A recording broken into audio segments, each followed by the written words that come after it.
Welcome back sa Real Asia Talk, ang tahanan ng matitinding Asian movies, brutal thrillers, at mga pelikulang hindi ka papatulugin sa gabi.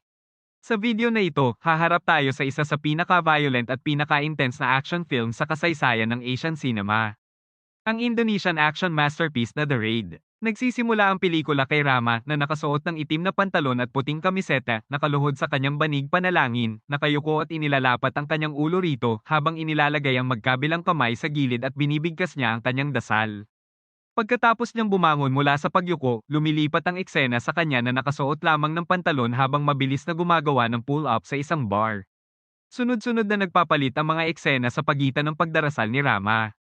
At ng mahusay niyang body training tulad ng curl-ups at boxing, ipinapakita ang kanyang malinaw na hubog na abs, malalaking kalamnan sa braso, at kayumangging balat. Tungo sa kama, kung saan nakahiga ang kanyang buntis na asawa. Marahang nagpaalam si Rama sa kanyang asawa sa pamamagitan ng paghalik sa noo nito at pagsasabi ng kanyang pagmamahal para sa kanya at sa kanilang sanggol sa sinapupunan. Habang naglalakad si Rama sa pasilyo ng kanilang bahay patungo sa pangunahing pinto, nakasalubong niya ang kanyang ama. Sa pagtingin ni Rama sa kanyang ama, nag-aalab ang apoy ng determinasyon sa kanyang mga mata, pinapaliyab ang tapang na matagal na niyang kinakalap. Sa pagbuka ng kanyang bibig, binigkas ni Rama ang kanyang huling mga salita sa kanyang ama na kanyang ibabalik ang nakababatang kapatid. Sa umaga, isang bulletproof na sasakyan na may sakay ng mga bagong pulis ang patungo sa kanilang target at isa si Rama sa mga ito. Ang kanilang target ay pabagsakin ng crime lord na si Tama Riyadi, na kilala bilang alamat sa ilegal na underground na negosyo ng paggawa ng gamot na nagdudulot ng adiksyon. Sa loob ng isang dekada, ang gusali ni Tama Riyadi ay nagsisilbing banta sa pulisya na huwag itong lusubin dahil katumbas nito ang panganib na mawala ang sariling buhay. Nakatira sa gusaling iyon ang mga kaalyado at tagapagtanggol ni Tama Riyadi na handang ipaglaban ang kanilang amo.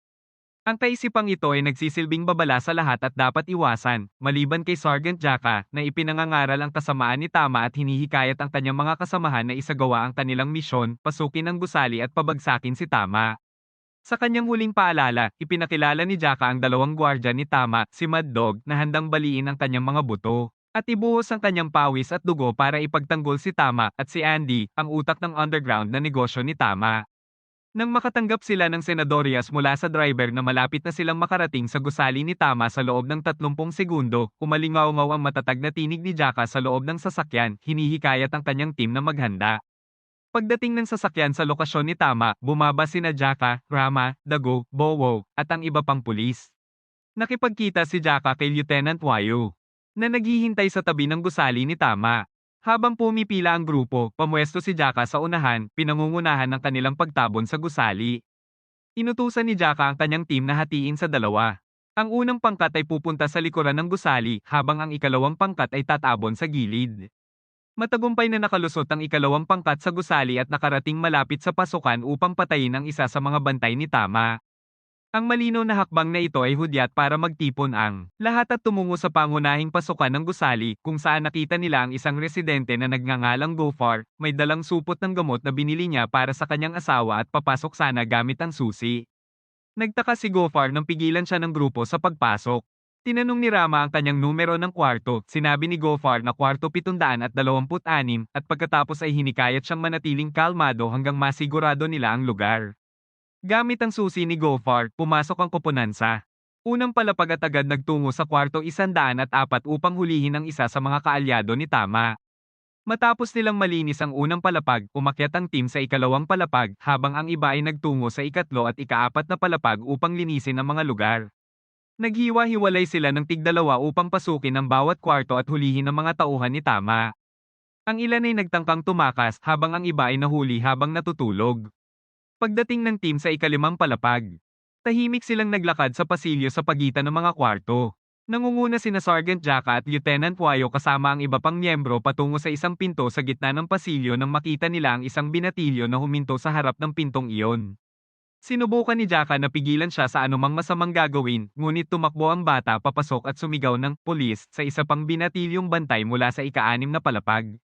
Dahil dito, agad pinaputok ni Lieutenant Wayo ang kanyang baril at tinamaan sa leeg ang bantay. Sinubukan ni Sergeant Jaka at ang kanyang team na pigilan ng isa pang bantay na makapagbigay babala kay Tama tungkol sa kanilang presensya, ngunit nakita na sila ni Tama sa kanyang mga CCTV monitor.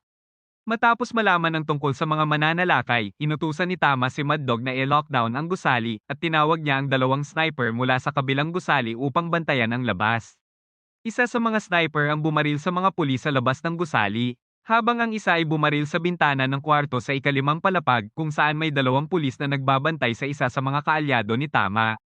Tinamaan ng bala ang kanang mata ng pulis na nakatayo sa bintana, dahilan upang lapitan siya ng kanyang kasama sa loob ng kwarto, alugin siya, at umasa na siya ay mabubuhay. Nagbigay ito ng pagkakataon sa kasabwat ni Tama na yumuko, ilagay ang kanyang mga nakataling kamay sa harap, kunin ang itak sa ilalim ng mesa, patayin ang isa pang pulis. Paglabas ng kasabwat sa kwarto, nilinis niya ang ikalimang palapag sa pamamagitan ng pagpatay sa isa pang pulis na nagbabantay doon.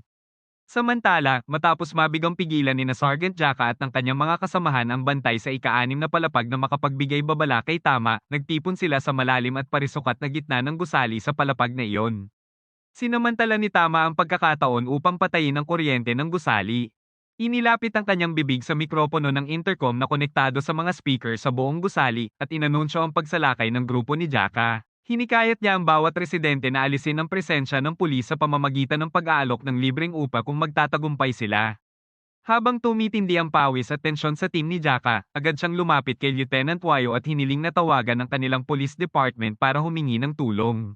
Naguluhan si Jaka sa hindi pagtupad ni Wayo sa kanyang hiling, kaya patuloy niya itong kinumbinsi hanggang sa matuklasan niyang hindi alam ng departamento ang operasyon.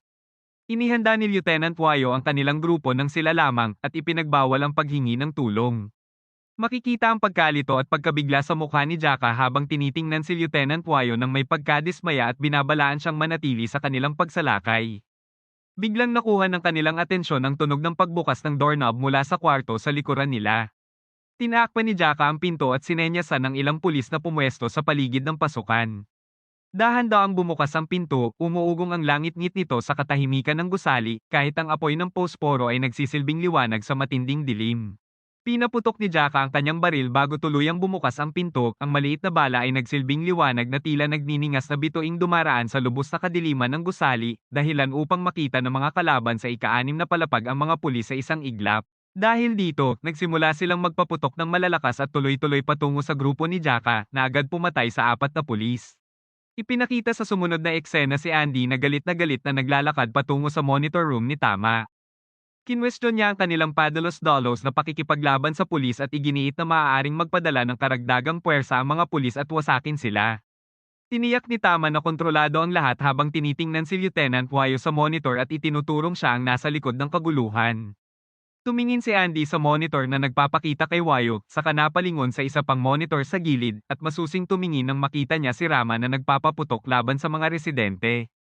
Sa gitna ng sagupaan ng mga pulis at ng mga armadong residente, may narinig na malalakas na yabag ng mga taong tumatakbo sa likod ng isang saradong pinto na umagaw sa pansin ni Jaka. Inutusan niya ang natitirang mga pulis na umatras at pumasok sa isa sa mga kwarto. Matapos matiyak na walang residente sa loob, ikinandado nila ang pinto sa pamamagitan ng paglalagay ng sofa at kabinet sa likod nito. Habang papalapit sa bintana, dahil wala silang tulong mula sa departamento at may mga pulis nang nasawi, nagpasya si Jaka na kailangan na nilang umalis sa gusali. Kaya't binasag ni Rama ang sahig gamit ang isang palakol upang makadaan sa kwarto sa ibaba at sinimulang barilin ang mga residenteng lumalaban sa kanila.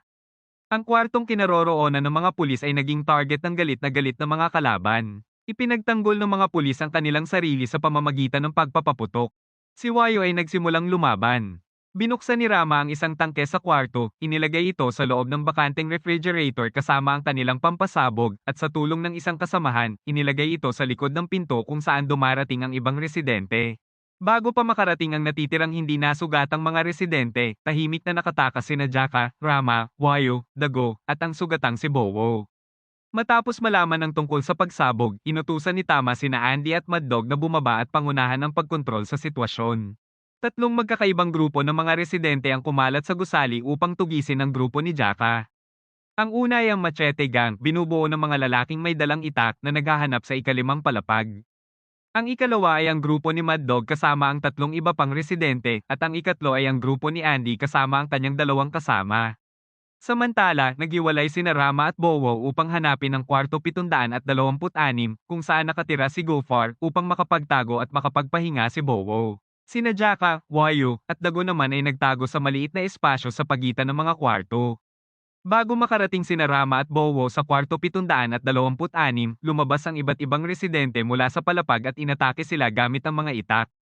Agad na inilapag ni Rama si Bowo sa sahig at hinarap ang mga kalaban gamit ang kanyang kutsilyo at baton. Sa bawat galaw ay tumalsik ang dugo sa mga pader ng pasilyo at matagumpay na napatay ni Rama ang bawat isa, pinrotektahan ang sarili at si Bowo. Ang huling taong napatay ni Rama sa palapag ay ang residenteng may hawak na baril, ngunit inagaw niya ito at siya ang bumaril pabalik. Ang putok na ito ay umagaw ng pansin ng Machete Gang sa ikalimang palapag at agad silang umakyat patungo sa ikapitong palapag. Pagdating ni Rama at Bowo sa pintuan ng kwarto ni Gofar, narating na rin ng Machete Gang ang ikapitong palapag upang hanapin sila. Nakiusap si Rama kay Gofar na papasukin sila, ngunit si Gofar ay nakikinig lamang sa likod ng pinto. Kahit nais niyang tumulong, natatakot si Gofar na madamay sa laban at pinigilan din siya ng kanyang asawa. Nang maramdaman ni Rama na malapit na ang gang, lalo siyang nakiusap hanggang sa buksan ni Gofar ang pinto bago pa sila makita. Pagkapasok, agad na tinulungan ni Gofar sina Rama at Bowo na pumasok sa maliit na espasyo sa likod ng sala na hinihiwalay lamang ng manipis na kahoy na sinasabitan ng mga frame ng larawan mula sa living area. Samantala, hinanap sila ng gang sa pamamagitan ng pagbabasag sa bawat kwarto sa palapag. Nang tuluyan nilang pasukin ang kwarto ni Gofar, sinuyod nila ang bawat sulok ngunit nabigong makita sina Rama at Bowo, kaya nagmamadali silang lumabas upang maghanap pa. Sa kabilang dulo, sumakay si Andy at ang kanyang dalawang kasama sa elevator. Gamit ang kanyang kutsilyo, bigla niyang pinatay ang dalawang lalaki sa loob at lumabas siyang mag-isa. Sa kabaligtaran, ipinagkatiwala ni Rama si Bowo kay Gofar. At umalis mag-isa upang humanap ng paraan ng pagtakas. Agad siyang sinalubong ng mga pag-atake ng mga residente. Walang kapagurang ipinagtanggol ni Rama ang kanyang sarili at umakyat hanggang ikawalong palapag, ngunit naipit siya sa pasilyo at wala siyang pagpipilian kundi makipaglaban at pumatay. Balot ng pawis at dugo, napabagal ang lakad ni Rama dahil sa pagod. Huminga siya ng malalim at sinubukang magpakatatag nang biglang may humablot sa kanya at isinandal siya sa pader. Lumaban si Rama hanggang makita niya ang mukha ng kanyang kapatid, si Andy. Samantala, tinugis ng grupo ni Mad Dog sina Jaka, Wayo, at Dago sa isang kwarto.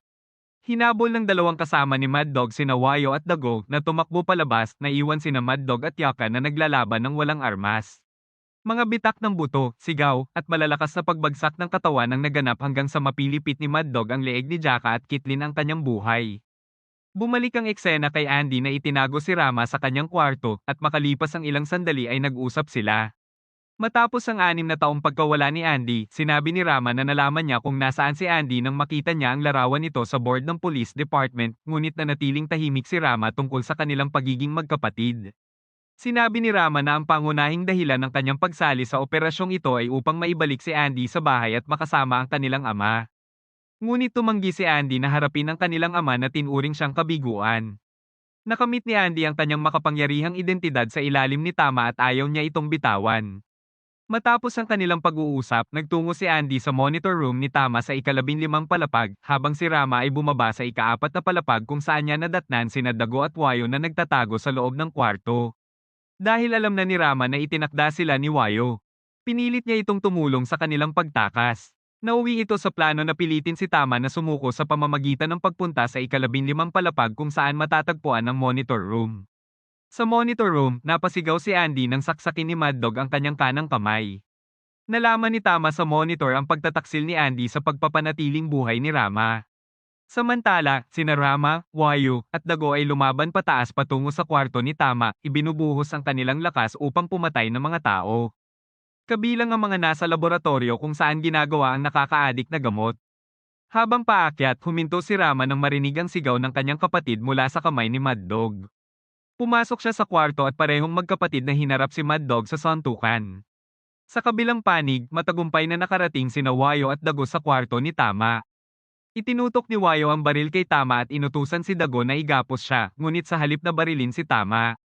Binaril ni Wayo si Dago at inutusan si Tama na ilabas siya ng gusali. Ipinakita sa sumunod na eksena sina Rama at Andy na ibinuhos ang lahat ng lakas upang mapatay si Mad Dog sa pamamagitan ng pagsaksak ng basag na salamin mula sa fluorescent sa kanyang leeg.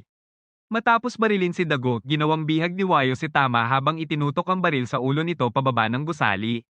Sa kanilang pag-uusap, nalaman ni Wayo na ang dahilan kung bakit siya ipinadala ng mga leader ng underground na negosyo sa gusali ni Tama ay upang mapatay siya, hindi upang palitan si Tama at ma-promote. Nang mapagtantong siya ay niloko, pinatay ni Wayo si Tama sa pamamagitan ng pagbaril sa ulo nito, at sinubukan ding kitlin ang sariling buhay, ngunit wala ng bala ang baril. Dahil dito, nahuli ni na Andy at Rama si Wayo at ginapos ang kanyang mga kamay. Nagtapos ang pelikula sa pag-alis ni na Rama, Wayo, at Bowo mula sa lugar ni Tama nang ligtas sa tulong ni Andy. Habang sila'y umaalis, naghahanda rin si Andy at ang iba pang residente na lisanin ng gusali bago dumating ang police department at tuluyang wasakin ito. Ang The Raid ay hindi lang basta action movie, isa itong walang humpay na survival film. Walang filler scenes, walang unnecessary drama. Bawat segundo ay may tensyon. Ang choreography ng laban ay sobrang realistic. Ramdam mo ang sakit sa bawat suntok. Ang performance ni Iko Uwais bilang Rama ay tahimik pero makapangyarihan, hindi siya nagsasalita ng marami, pero sapat na ang galaw niya para sabihin ang lahat. Kung mahilig ka sa raw, brutal, at no holds barred action, ang The Raid ay isang pelikulang hindi mo dapat palampasin. At dito nagtatapos ang ating recap ng The Raid, isang pelikulang nagpatunay na hindi kailangan ng malaking budget para makagawa ng isang alamat. Kung nagustuhan mo ang ganitong klaseng content, huwag kalimutang mag-like, mag-comment, at mag-subscribe. Dito lang sa Real Asia Talk kung saan bawat pelikula ay sinusuri, binubusisi, at binibigyan ng boses.